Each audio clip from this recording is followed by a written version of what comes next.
Kung nandito kayo sa US at nagbabala kayo na gumawa ng greenhouse, eto na yung perfect timing para bumili ng mga materials. Yung mga rupim nila, discounted na. Etong isang nakita ko, ang dating presyo nito ay $27.98 at ngayon ay $11.17 na lang.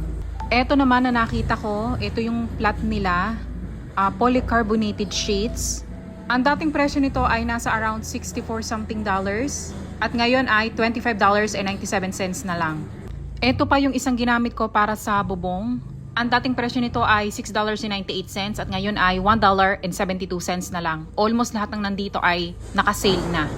Pati yung pako na ginagamit para dito, naka-sale na din.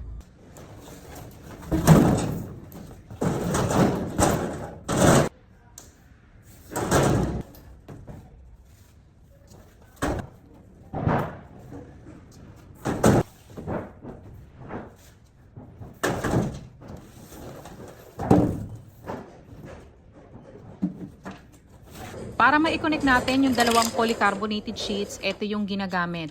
At ito ay naka-sale na rin. At sa hindi inaasahang pagkakataon, pag iscan ng cashier, mali yung lumabas na presyo dito.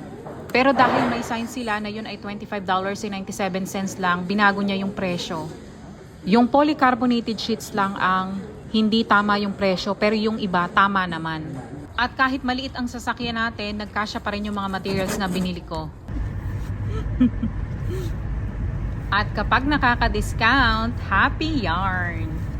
Uwi na!